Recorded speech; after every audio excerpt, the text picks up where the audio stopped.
Welcome. My name is Don Levitt. I'm the owner and operator of Nautiques.net, which is the world's largest online site for ocean liner memorabilia. And I want to share with you today some of the more unusual items and souvenirs that I have for sale and have collected over the years. First of all, this is an object that would date back to the late 1800s, and it was a very popular thing. Whoop, it's fallen apart. This is a straight razor. They made them in Germany, but this was for the American line. And if you open this up, you get this beautiful image, if I don't cut myself here, of it's either the St. Louis or the St. Paul, which were their speedy ships of the late 1800s and very famous at the time.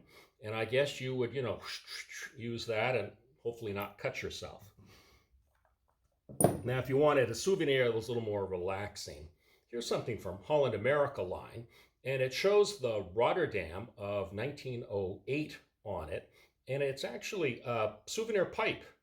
And this thing opens up, and I guess you would put the tobacco in there, and maybe there was something else that went in there, but it's a souvenir pipe for smoking tobacco, I guess. Now here's an interesting thing from White Star line. Big cup with a handle, and yes, I know that everybody who's probably under 50 thinks this is a giant coffee mug. Actually, this is a chamber pot, and it dates back to probably around the Titanic era. You would not want to drink anything out of this back in the days when cabins did not have private facilities. Middle of the night, nature called, you'd use this bad boy, and then in the morning, the poor steward would come collect this and go empty it. This one is in particularly great shape, and it has the nice White Star logo on it. Don't drink your coffee out of it. And now check out this souvenir.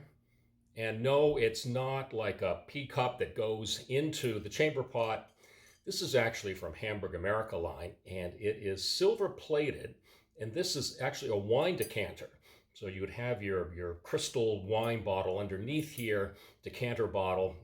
The steward would pour the wine through, aerate it, and this would have been used first class for the fanciest customers who demanded this sort of service. But it's an unusual looking piece, but it is just in beautiful condition and very thick silver plating, which the Germans were very good at in the early part of the 20th century. Moving ahead, up a couple of decades, I recently acquired this big bronze thing, and the person who I got it from put this tag on it that says Normandy. Now, when the Normandy burned and flipped over in New York Harbor in early 1942, in order to raise the ship, it was the biggest salvage operation ever attempted up to that point. And a lot of these objects were saved and given away as souvenirs or maybe sold over the years. But this looks like probably a scupper that would have been on the deck. So the rainwater or whatever would have washed through down into the sea. And there's this great handle on top. On the other hand, maybe it's something else. But that would be my guess. And speaking of the Normandy, this is a famous tin that a lot of Normandy collectors would recognize. And it's actually kind of a biscuit tin. It opens up like that. But if you look closely, you realize, oh my gosh, that's not the Normandy. And it says Liberté on the front. And the Liberté was introduced in 1950, and it was the French line's replacement for the burned out Normandy.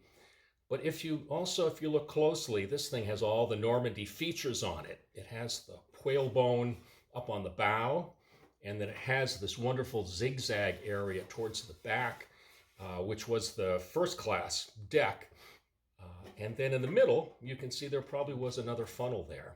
So at some point in the post-war years, the manufacturer of these tins got out the old tooling for the Normandy one and rejiggered it a little bit, and then sold it as the Liberté.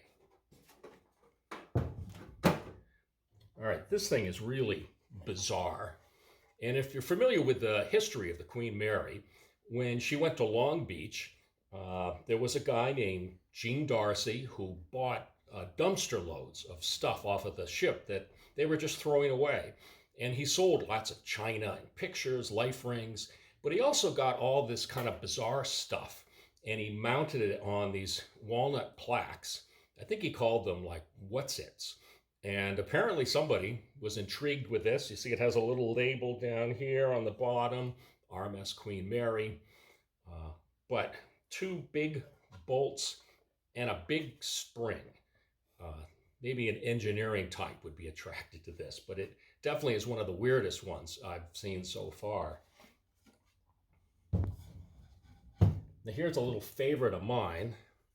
This is from the Home Lines, and it's actually a brochure rack, probably the coolest one I've ever seen. So the brochures would have fit in there, but you can see it's in the shape of the funnel, and it has all the little brass detailing on the side for the steam whistle, and more little steam pipes up here made of metal.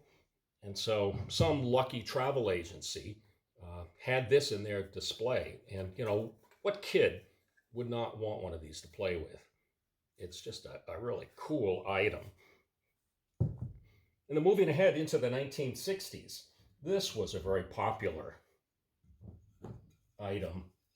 And these are liquor bottles in the shape of ships. Now, you still find these today with the Titanic, but much harder to find are the ones back from the 1960s.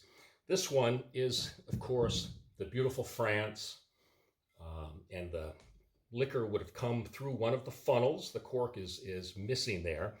And on the back, it might have been Grand Marnier or something like that. There's a little bit of a label left. And this one is the Michelangelo from the Italian line. And it still has the label on there. And of course, it has the beautiful funnels. And it's in great shape, other than a little chip in front. But they're really fun collectibles. And they look great up on a shelf. So it's quite an unusual item. So that's a selection of just a few of the tens of thousands of items that I have in the Nautiques collection. If you enjoyed watching this stuff and seeing the video, please like me on YouTube. I'd be happy to do more of these. Also, go to my website, www.nautiques.net, where I have maybe 500 or so ocean liner items up for sale. And sign up for my weekly newsletter.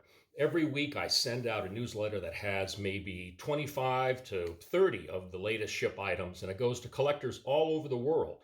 So be sure to like me on YouTube, check out the website. It's great having you watching me today.